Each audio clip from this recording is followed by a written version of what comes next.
a long time since anyone shared my fire. Sit. Does this mysterious traveler have a name?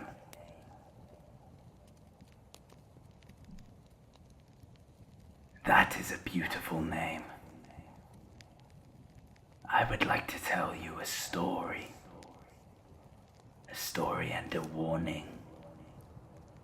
A warning of times since past, of times long forgotten, times destined to be repeated.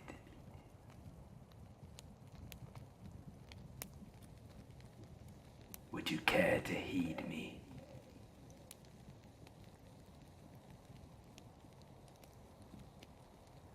Listen carefully then, stranger. I shan't hold your hand. The thread I spin is not for the faint of heart, nor those ill of faith. As with all stories, ours begins at the end of another's.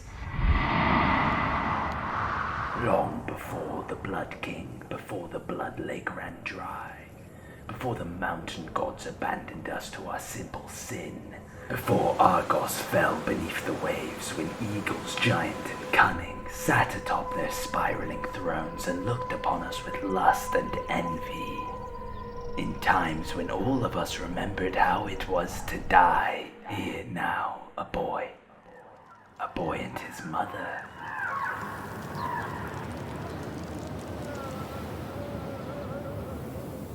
The boy and his mother arrived in Scraptown the night before last, in search of food. What else?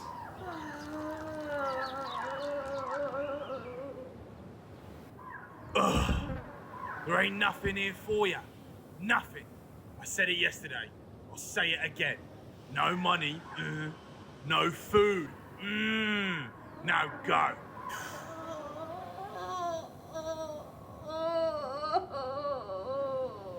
She, this mother, stinking of rot and sweat, walked away from Scraptown, clutching at her stomach. She arrived at her patchwork camp a little over an hour later. The boy, her child, splayed out next to the fire, looking like a corpse, a victim of starvation. The mother's eyes met her child's. No, I wasn't too long.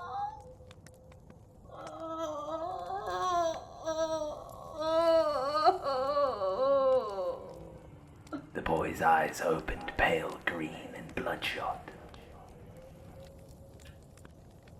Get up, wait, get up, please. Stop looking at me like that. The mother wrapped her arms around her legs, then with a gentle rock weighted down the clock. Mother? Mother, I'm hungry. Mother, please. I'm hungry. The boy's mother wouldn't listen, couldn't listen. Maybe the hunger had finally snapped her mind in two, or maybe she'd expected the boy to be dead, and his continual survival merely made her job of dying harder. But the boy had survived, and unlike his fragile mother, he had no plans on failing that now. The boy rose to his feet, reached into the fire, and brought forth a charred plank of wood. Dear Lord Master, do not forsake this poor for the sins of our flesh. Dear Lord Master, do not forsake this poor for the sins of my flesh. Oh!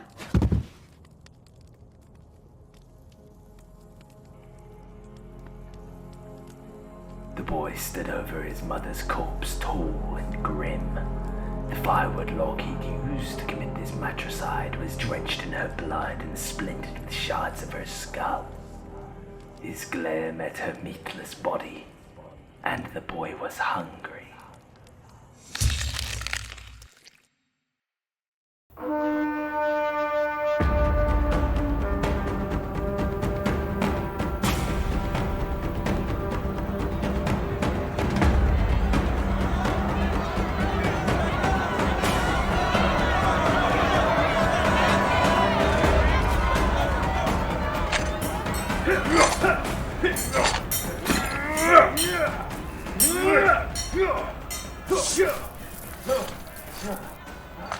Yield, sir! Yield, I sir! will not yield to some green boy. You're cut. This fight is mine.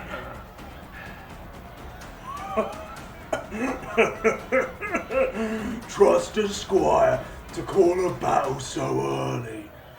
I haven't even killed you yet, boy!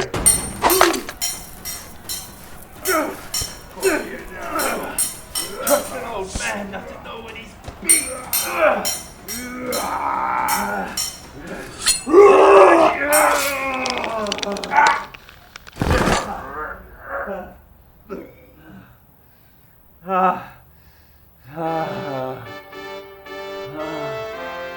Vespa, king of thunder, lord of the dominion of man, stood to give his judgment.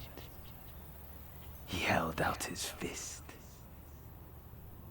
The young squire looked at him, but the Lord King Vespa's fist did not open, and from the far side of the arena, a drawbridge lowered. You have shown much bravery, Squire. Now you will face my champion. The king's champion marched forward. And soon enough, this new knight towered over its prey. Clad in glistening pale armor, a great sword swung over his shoulder. Beneath his helm, two green bloodshot eyes studied the squire. The two bowed. The knight stiff, brutal, the squire trembling and quick. Let the battle commence.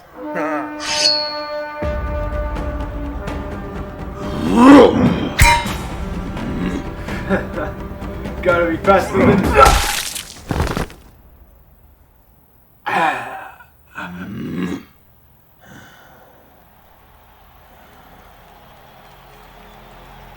The knight had done it, cut this boy of 13 straight in two. His blood was pooling around the knight's metal boots, but the knight's mind was elsewhere as he looked towards his king. Excellent show, dear knight. It always is. I have a special surprise for you.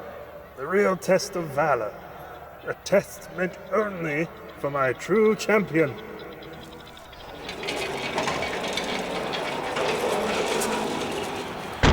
Knight, may I introduce you to Othello, last of the Blood Lake Elves. You found a Blood Lake elf I did. and never told me. I thought the elves left for Argos thousands of years ago. They did, but we sometimes allow them passage to the Blood Lake for, spiritual reasons. This one had gone off the beaten path, found his way here. His? His. Is this a good idea? I don't know, but it'll make a great show. This be your last battle, knight. Missed.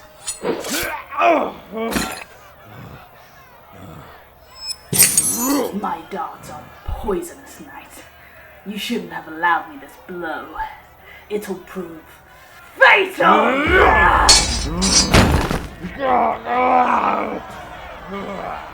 Father!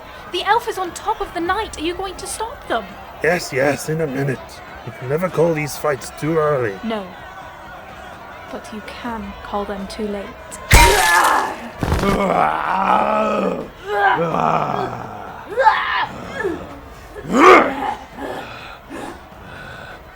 Which gods do you serve? You are abomination! Which gods do you serve? The elf kicks from the knight's chest and soars through the air, landing crouched on one knee. That one really had you, didn't it, Catherine? Had me. Maybe you should call this off. Don't be foolish. Now shh, child.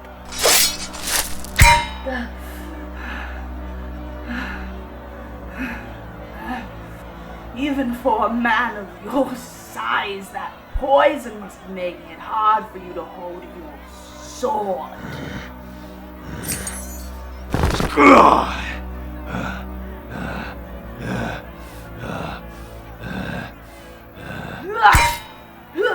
Pinned, the knight rolls away from the final blow and sweeps the elf's legs from under him.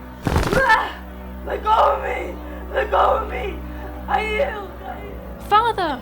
The elf yielded! Do we let the tiger or elephant yield? Let go of The me! knight pins the elf's legs and begins to pull him closer. Wait!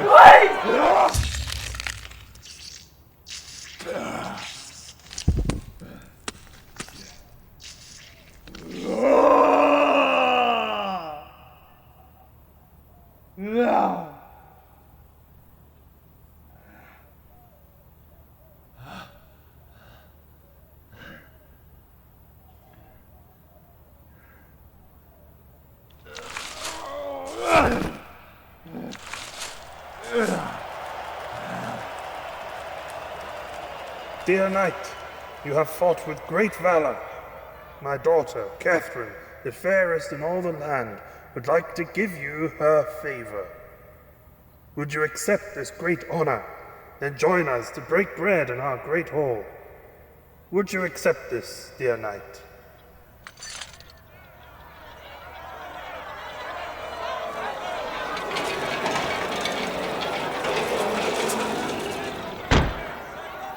The great daughter of kings, Catherine, enters the pit.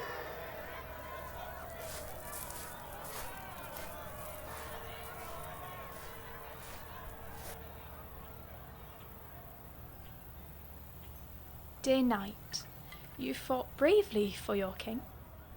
It would be my honour to drape you with this willow bush.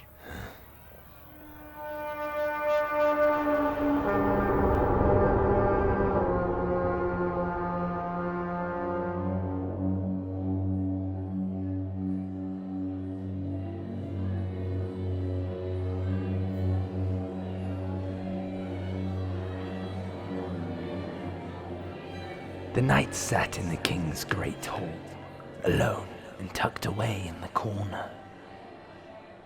The king's request had seemed an intimate affair, but this was a ruse. The hall was full, and most of the faces had been sat amongst the crowd. Some had cheered for his death. The knight sat in wrapped willow bush, green to match his eyes. Feeling had still not returned to his arm, so he sat in armor, dried blood around his mouth.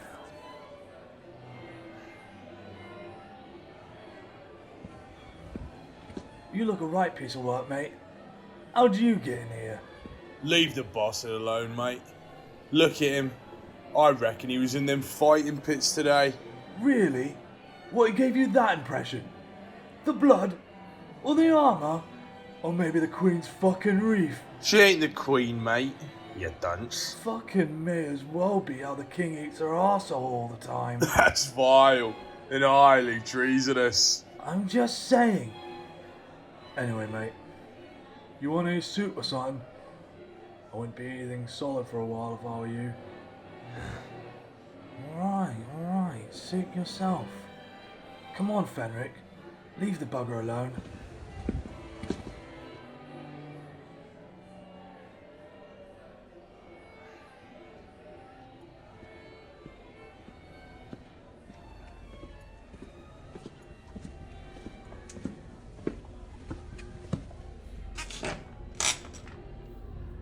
Can you smell it, knight?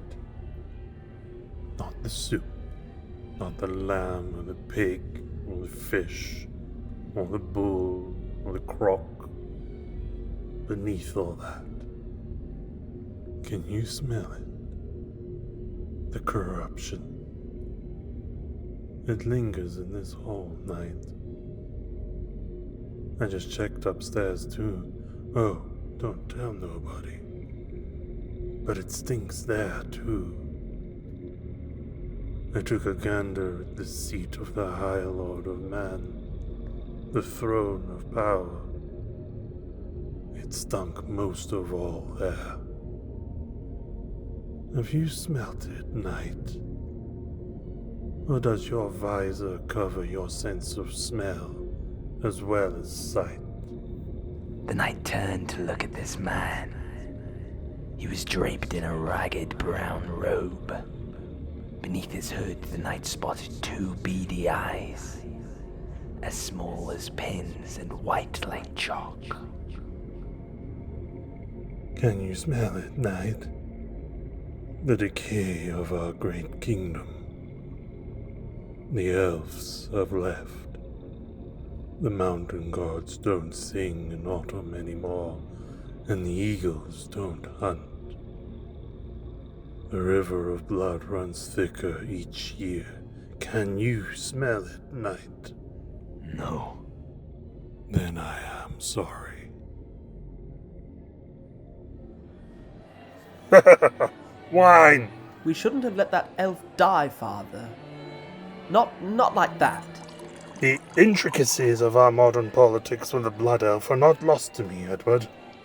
You'd be best to remember that. Understood. Where is that bloody knight, anyway? I did invite him, didn't I? To whom would we even turn for the knowledge? There are so many people here. Well, invite him to the table if you find him, Edward. Fine. Any excuses to leave? No. I gave him my favour. I shall bring him. Okay. Be careful.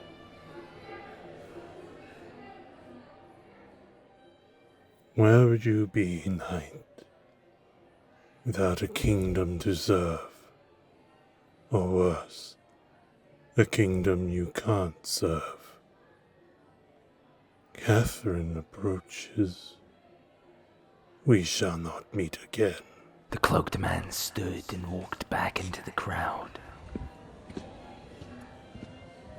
With the briefest obscurity of a passerby, he slithered back into the cracks.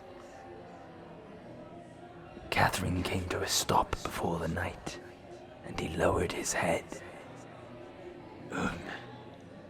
Sorry about the blood. Rise, knight. You fought bravely.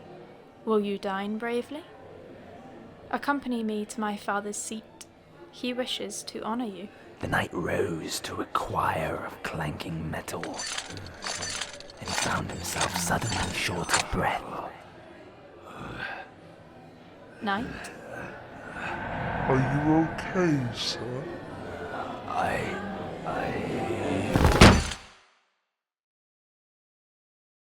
The knight was dead.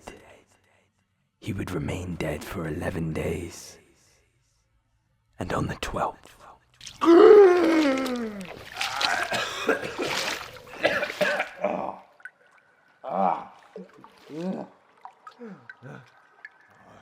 Feeling will return soon enough. Just wait. So, you really can't die? My necromancer said as much when you first fell unconscious, after your first melee. But you know how it is with necromancers. Half the time they're lying, the other times they're making it up. But it would seem with you, knight, a young boy from Scraptown, or wherever it was you said you were from, a boy who slew countless, can't even die. King Vespa lifted a sharpened sword so the tip was pointed towards this knight. I need someone like you, knight. Stand from the water. In life, you were my champion. But in death, I need you to champion for another. You have been dead 11 days, 11 hours. In that time, a great elven host, the likes of which we have never seen, besieged us from the west. And Lurthon Prince of the Blood Elves, has taken Catherine. She lies in a cell 50 feet below Mount Valma.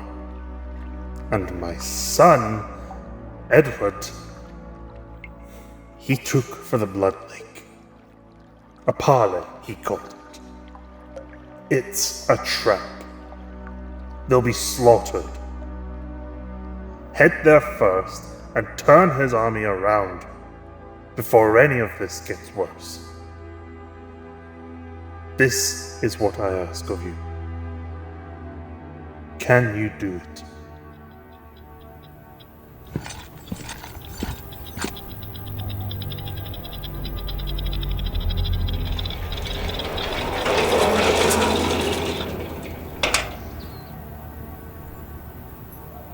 And now the gate was open. All of Agara stood before him.